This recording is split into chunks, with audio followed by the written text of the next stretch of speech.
The Joe Rogan Experience. One of the most bonkers things in our culture today. Yeah. I mean, amazing. That Scientology is like still a thing. I mean, I passed by the Church of Scientology here just the other day. I was like, huh, still works.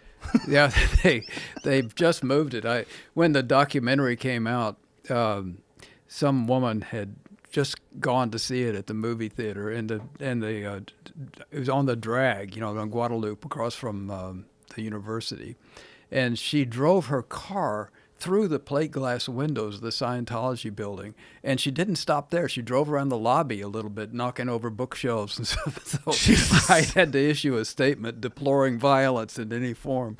Was she a victim of it, or No, she had just seen the documentary and she was really worked up. wow? So That's a hype. She might have some other issues. yeah, she might. Yeah, Maybe Scientology could have helped her. yeah. It could have Ironically, been. There might have been a course for that. well, it's a weird thing when you see so many people that are so successful that are Scientologists. At least you used to see that. I had a neighbor who was one of the nicest guys. He was a great guy. He was in my old neighborhood, and he was a Scientologist. And I found out in the most bizarre way because there was a piece of land that was for sale. And he was talking about this piece of land, about possibly purchasing it, but he was going to have to put it off because he needed $50,000 because his wife was going clear. Right. And it was like a scene in a movie where the record skips. And I went, what? Like, what are you doing? And this was me of, I was probably 28 at the time, 29. I was, the podcast has radically changed the way I look at things because I've had a chance to educate myself and have all these conversations with brilliant people and just enough of these conversations where I have a different perspective. But back then, I really didn't know too much about Scientology other than I had bought a book from Dianetics online, not online, rather, on television, late night TV, in 94. And they wouldn't stop sending me these pamphlets, asking me to come to all these various meetings and this and that, and sending me all these things for programs they have and discounts. And I mean, I was, in one way, I was I admired their hustle. I was like, these guys don't stop. Right. Like, they just kept sending this shit to my mailbox. I thought it was like a self-help book. And I would always been into like Anthony Robbins and all these different. I was into motivation. Like, what can I get that's gonna help me like work harder or succeed better, or do whatever. So I saw this thing and it was like, wow, this seems very compelling. And I knew that there was a bunch of famous people that were Scientologists, like Tom Cruise and all. Right. I was like, maybe this is legit. And I was reading it and I was like, this is like, seems odd. It seems off. Without getting too much into it. So when I talked to this guy who was my neighbor, really didn't have a deep background and understanding it. But that was the beginning of me like really getting into it. Like talking to him and finding out like how much money he had to spend and what was it about. And like, what do they do for you? And he was explaining how nothing would ever influence you again. No negative influence. That's what going clear meant. That was probably one of the first times I had ever heard that expression. Yeah. First time I ran into it was when I was in college, and I was my girlfriend and I were living in an apartment above this little storefront, and it was Scientology, and I'd never heard of it before. And they showed me the e-meter and stuff like that, and I just thought it was interesting. I wasn't put off by it. I was, I thought maybe so. I didn't pursue it. How old were you at the time? I was 21, yeah. And, it was, I've always been interested in religions. It's one of the themes, I guess, of my work, and why people go into one religion, why they believe one thing rather than another. Because in America, you can believe anything you want. And, it's not true in a lot of countries, but in our country, there's a smorgasbord of religions you can choose from. And if you don't see something, you can make up your own. And, it's a very fertile religious culture, which interests me. And I, as a reporter, I think about how people have strong political beliefs, and it doesn't affect their behavior at all. Yeah, you know a lot of people like that, I'm sure. Yeah. But if you have powerful religious beliefs, it determines your life. And as journalists, we should pay more attention to that. So I've always been intrigued by different religious manifestations, and so Scientology was on my list. I had wanted to write about it, and because they're always scaring everybody with legal threats or shakedowns and stuff like that. Do they still do that, or have they kind of backed off from that? Oh, the people some of my sources for that, they hounded them mercilessly, and they hire private investigators. They're not doing the job that private investigators are. They're doing is not so much to sneak up on you or go through your trash, although they do that. It's to intimidate you. And they had somebody following me around for a while, mainly to my public events. When I was making speeches, I'm in a band, and he came to one of my gigs. What kind of band are you in?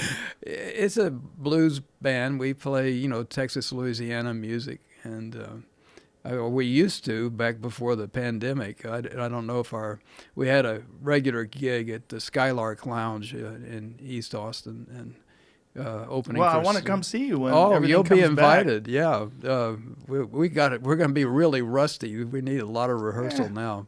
That's to be expected. So, you got really fascinated by religions, and what made you focus on Scientology? I mean, there's a lot of crazy religions out there. One of the weirdest ones about Scientology is we know who made it, right? Yeah. It's like him and Joseph Smith. Those are the Mormons and Scientology, the only ones where we know who the creator is. Right. And the Scientology one is particularly weird because it was a science fiction author. Yeah. It's like that didn't raise any red flags with people. Like, well, you mentioned Mormons in the same breath, and I think that's apt. They were the most stigmatized religion in the 19th century. Mark Twain hated them. Zane Grey wrote a novel about how wicked they were. They were hounded from one state to another, and Scientology is kind of the modern equivalent of that. And one of the reasons I wanted to write about it is you have these famous and sometimes wealthy people, as you point out, affiliating with this organization. It must be a kind of public relations martyrdom for them. I mean, you can admire Tom Cruise or John Travolta for their acting, but you also think, are they a little nuts?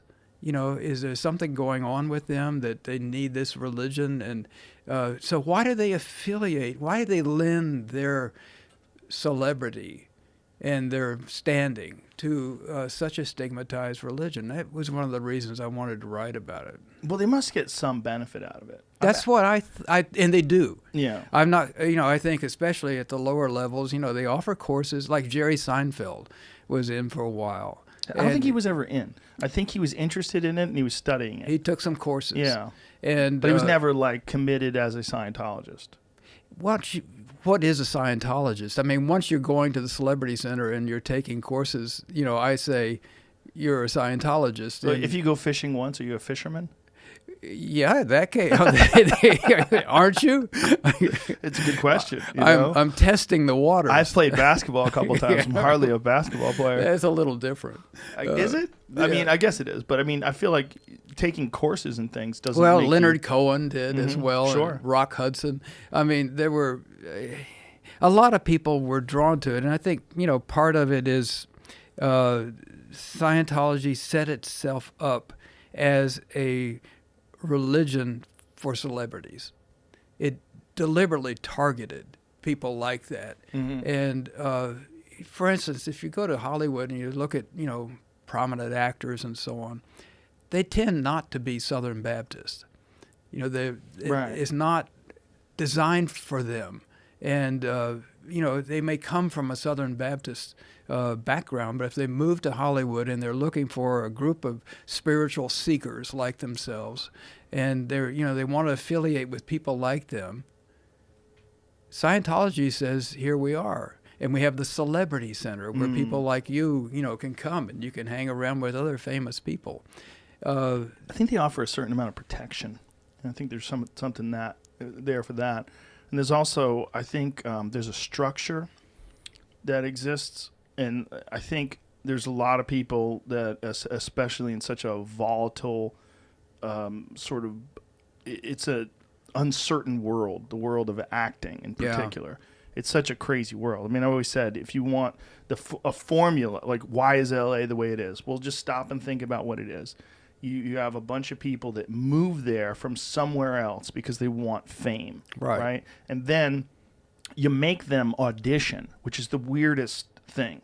You go into an unnatural environment, usually a conference room. There's a bunch of people sitting around judging you, and you want them to like you enough to pick you to do this thing. So you can't in any way buck trends. You have to be like uber polite. You have whatever the ideology is that's accepted, the general vibe of Hollywood, you must conform to that. You must conform to that, rather. They don't even have opinions. They have this conglomeration of opinions they've adopted in order to be let in to this tribe. And then you hope that they pick you. And so you have these incredibly insecure people who want acceptance and love, and then you make them beg for it. They're essentially like going there and hoping that these people will like them. And that's where you get the abuse, like the Harvey Weinsteins of the world and these type of people. It's like they're preying on this need to be accepted and brought into this group in order to work, to be able to work. You have to play this fucked up game. And so if something comes along like Scientology that gives you structure and gives you family and gives you like, we are for you, we're going to help you become clear. We're going to bring you to the next level. You know, you're a success. It gives you something where you feel like have you ever done martial arts? I did judo when I was in high school. One of the beautiful things about martial arts is the belt system. Yeah. Because like you when you're a white belt and all of a sudden they tie that blue belt on your waist, you're like, wow, I am making progress. This is really happening. And you feel fantastic. Whereas if you went to a martial art, like I did kickboxing for a while, there's no belts. And it just feels weird. Like you don't know where you are. Like where am I? Like it's not the most success. And because of that, some kickboxing systems, even Muay Thai, some weird systems have developed their own belt structure, which is weird. The system they've just sort of added to the existing martial art that didn't have a belt structure. But it's to give people this sense of progress, give people scaffolding, give people structure.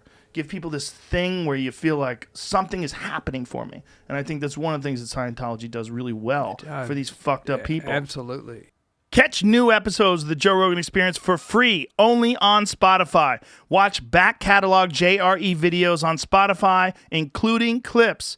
Easily, seamlessly switch between video and audio experience. On Spotify, you can listen to the JRE in the background while using other apps and can download episodes to save on data cost, all for free. Spotify is absolutely free. You don't have to have a premium account to watch new JRE episodes. You just need to search for the JRE on your Spotify app. Go to Spotify now to get this full episode of the Joe Rogan Experience.